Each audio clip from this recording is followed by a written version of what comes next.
Bismillahirrahmanirrahim. وَلْتَكُنْ مِنْكُمْ أُمَّةٌ يَدْعُونَ إِلَى الْخَيْرِ وَيَأْمُرُونَ بِالْمَعْرُوفِ وَيَنْهَوْنَ عَنِ الْمُنْكَرِ. Assalamualaikum warahmatullahi wabarakatuh. Alhamdulillah wassalatu wassalamu ala rasulillah mabad. Allah berfirman, wajahidu bi amwalikum wa anfusikum. Berjuanglah kalian, berjihadlah kalian melalui hartamu dan dirimu.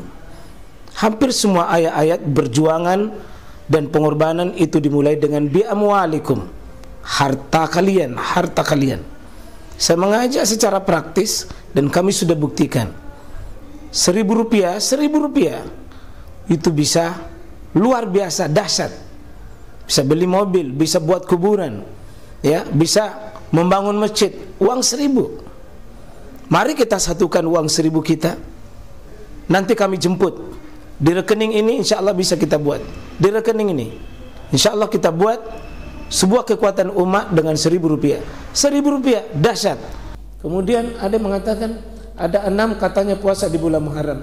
Kita lihat saja Pak ya. Jadi kita coba lihat keistimewaan puasa di bulan Muharram ini dan tingkatan-tingkatan puasa di situ insya Allah. Ini sisi fikihnya. Ya. Puasa Muharram ini puasa istimewa karena dia adalah puasa yang paling utama setelah puasa pada bulan Ramadan. Dengan dalil afdhalus siyam ba'da Ramadan syahrullah al-Muharram. Puasa yang paling utama adalah puasa di bulan Allah, yaitu Muharram. Jelas hadisnya Pak. Riwayat Imam Muslim. Yang merah itulah ilmu Pak. Tidak ada begitu dalam riwayat seperti itu ya. Bagaimana mau diterima kalau semua orang bikin. Semua orang bikin ya. Maka kacau ini bikinan manusia itu. Ya. Ada tadi sebanyak dikirimkan oleh banyak jamaah-jamaah kita, Ustaz, bagaimana hadis ini?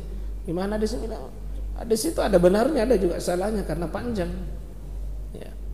Jadi hadis keutamaan afdalus siyam, seutama puasa ba'da Ramadan syahrullah al-Muharram. Bahkan puasa Muharram ini adalah puasa tertua. Sebelum turun ayat tentang puasa, ya sudah ada puasa Ramadan, puasa Muharram ini. Ya, jahiliyah dulu sudah ditegakkan. Bahkan nabi-nabi dan rasul terdahulu sudah puasa ini. Sudah puasa memang. Ya. Fadilah yang kedua, menghapus dosa 1 tahun sebelumnya. Siyamu yaumi Asyura, ya, inni ahtasibu 'alallah ayyukaffir sanata allati qabla. Jadi siyamu yaumi Asyura itu puasa pada hari Asyura. Inni ahtasibu 'alallah, saya berharap pada Allah Subhanahu wa taala, itu yukaffir ayyukaffir sana, itu ditutup dosa kita itu sana 1 tahun, allati qablah, yakni 1 tahun yang lalu. Jadi 1 tahun yang lalu. Nah, ini kapan? Insyaallah kalau hitungan saya Pak, hari Sabtu yang akan datang. Itu tanggal 10 Muharram. Hari Sabtu. Karena hari Jumat itu tasuanya. Ya, jadi tasuanya hari Jumat, nanti Jumat Sabtu saja diambil. Jumat Sabtu. Ini masih hadis Muslim dari sahabat yang mulia Abu Qatadah. Ya.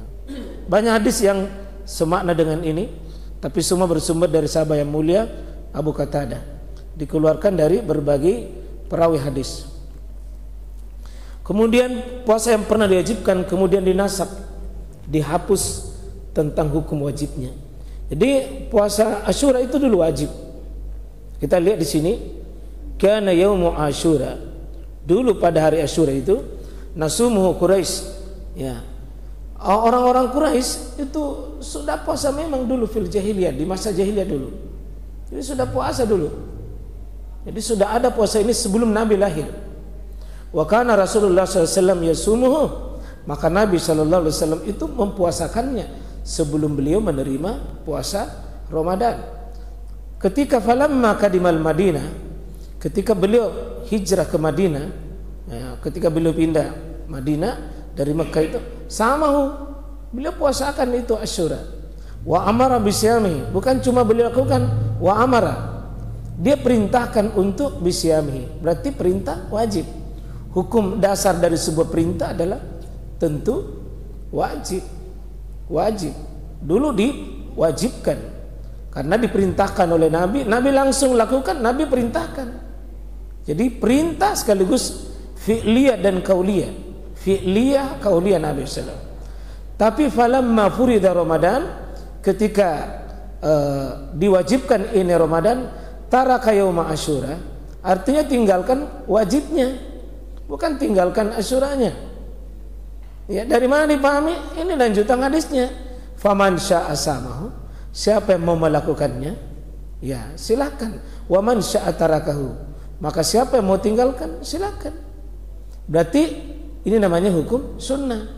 Melakukan tidak mengapa, dapat pahala, ya meninggalkannya tidak mengapa, dalam artian ya tidak berhukum dosa, tetapi tentu rugi saja.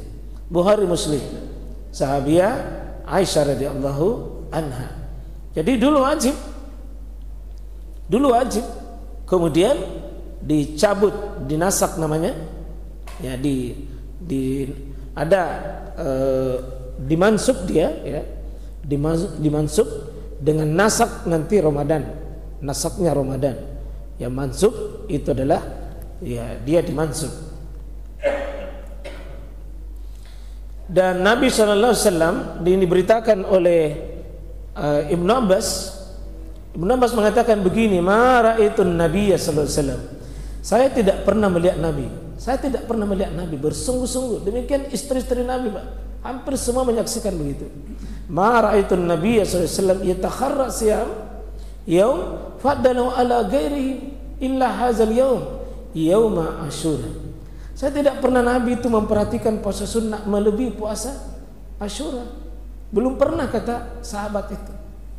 Saya melihat betul-betul dia itu yatahara. Yatahara itu, Pak, menunggu dengan antusias. Kalau ada sesuatu yang ditunggu itu namanya yatahara. Sungguh-sungguh menanti itu puasa Asyura itu. Ya. Hikmah, ini hikmahnya. Anna Rasulullah sallallahu alaihi wasallam kadimal Madinah, ketika Nabi sallallahu alaihi wasallam itu tiba di Madinah, fawajada al-yahuda siyam.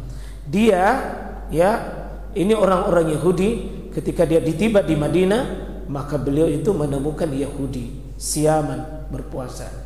Dia berpuasa di Yahudi itu berpuasa di Madinah pada hari Yauma Asyura. Faqala lahum, maka Nabi berkata kepada mereka, pada Yahudi itu yang puasa itu. Apa perkataan Nabi sallallahu alaihi wasallam? Ya, mahazal yaum, kenapa Anda sibuk berpuasa hari ini? Ya. Alladzi tasumuna, kalian berpuasa pada hari ini. Faqalu, orang-orang Yahudi, haza yaumun azim, hari ini adalah hari yang agung bagi kami. Kata orang-orang Yahudi, yaumun azim, hari besar, hari agung, tanggal 10 Muharram, kata orang-orang Yahudi. Kenapa? Anjallahu fihi Musa, Allah selamatkan Musa wa qaumahu, dengan kaumnya. Wa gharraqa Fir'aun, dan ditenggelamkan Fir'aun wa qaumahu. Maka hari selamatnya Musa dengan kaumnya, hari tenggelamnya Fir'aun dengan kaumnya. Ini kita paham, Pak, bahwa ya hari itu ada yang selamat, hari itu ada yang binasa. Jadi kalau ada orang takut di bulan Muharram, ini sejarahnya ini. Yang tenggelam, yang pernah menjadi mengaku Tuhan. Sehingga orang-orang bodoh mengatakan, deh, manusia saja sekelas yang mengaku Tuhan binasa, apalagi kalaupun kita ji. Ya. Jadi kalau ada orang juga takut-takut dengan ya Muharram hari ini, itu patut dicurigai. Baku apa dia dengan Fir'aun? Karena Fir'aun yang tenggelam, kita ya tidak ada hubungannya dengan Fir'aun. Kenapa kita mesti takut yang tenggelam Fir'aun dengan kaumnya? Ya, jika ada orang takut masuk rumah baru, itu ideologinya Fir'aun, itu keyakinannya Fir'aun. Kalau ada tidak mau kasih pengantin anaknya, tidak mau kasih masuk rumah baru, tidak mau beli mobil, tidak mau syukuran-syukuran. Cuma dua kemungkinan, ideologi Fir'aun atau ideologi Syiah. Syiah itu Pak hari berduka itu kalau Muharram. Kenapa berduka? Ya, Husain itu dibunuh di bulan Muharram. Bahkan dijadikan bola kaki itu kepalanya. Sehingga Syiah nanti tanggal 10 Muharram itu turun di Karbala pusatnya, nah pukul mukanya sampai berdarah-darah sebagai hari ya empati kepada Husain. Itu Syiah. Akhirnya tidak boleh ada gembira, tidak boleh ada kegembiraan. Siapa yang pukul berdarah-darah itu tinggi pada aliran paham dan sesat.